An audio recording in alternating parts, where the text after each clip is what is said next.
Well, good afternoon. 안녕하세요. It is an honor to be here at the War Memorial of Korea. In a few moments, I'll lay a wreath to pay tribute to our service members who've given their lives in defense of our freedom. And tomorrow, I'll address our troops and civilians at Yongsan Garrison. I've said before, I have no higher honor than serving as your Commander-in-Chief.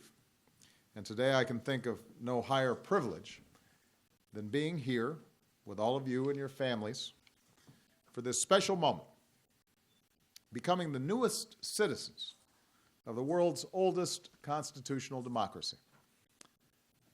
I know that each of you have traveled your own path to this moment. You come from 14 different countries. Some of you have called Seoul home.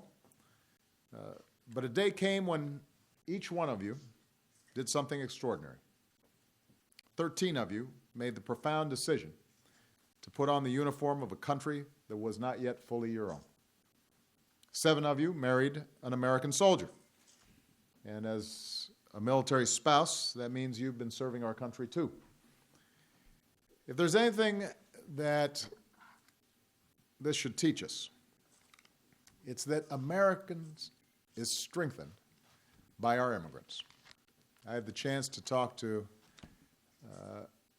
our ambassador and our commander here, and I said to them that there's no greater strength, no greater essence of America than the fact that we attract people from all around the world who want to be part of our democracy. We are a nation of immigrants. People from every corner, every walk of life, who picked up tools to help build our country, who started up businesses to advance our country, who took up arms to defend our country.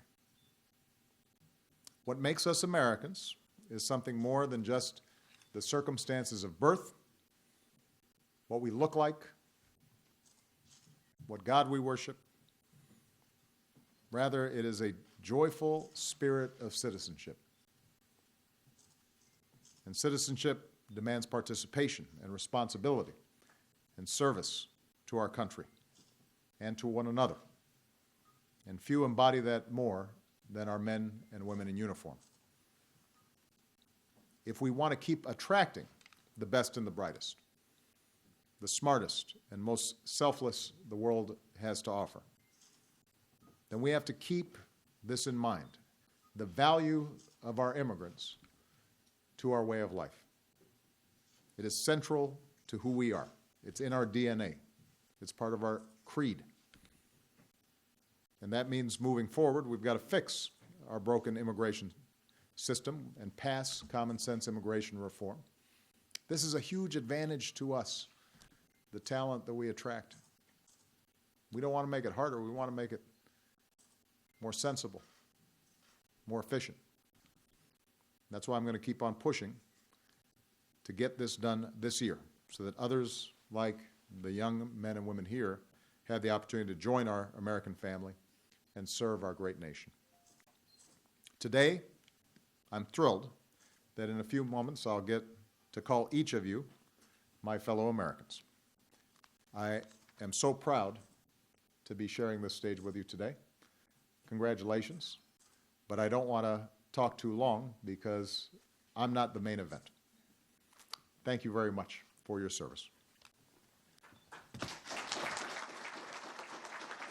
Ladies and gentlemen, please welcome Walter Haith, United States Citizenship and Immigration Service Field Office Director, to present the candidates.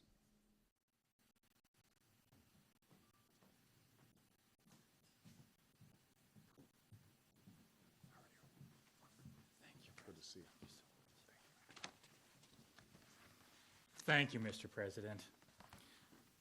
Deputy Director Dom, it is my honor to present 20 candidates for naturalization from 14 different countries. Each of them have been examined by a USCIS officer and has been found to be of good moral character and attached to the principles of the Constitution of the United States. Each of them has been found to be eligible in every respect for United States citizenship. I request, therefore, that you administer the oath of allegiance on behalf of the United States government.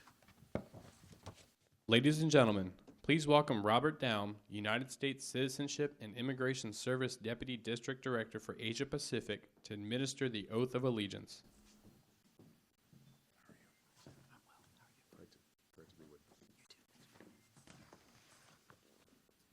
Candidates for citizenship, please raise your right hand and repeat after me.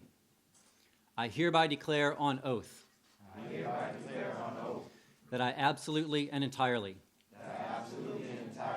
renounce and abjure all allegiance and fidelity to any foreign prince, potentate, state or sovereignty, of whom or which I have heretofore been a subject or citizen, that I will support and defend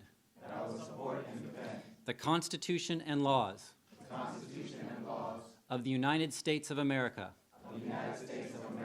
against all enemies, foreign and domestic, that I will bear true faith and allegiance to the same, that I will bear arms on behalf of the United States when required by the law, that I will perform non-combatant service in the armed forces of the United States when required by the law, that I will perform work of national importance under civilian direction when required by the law, and that I take this obligation freely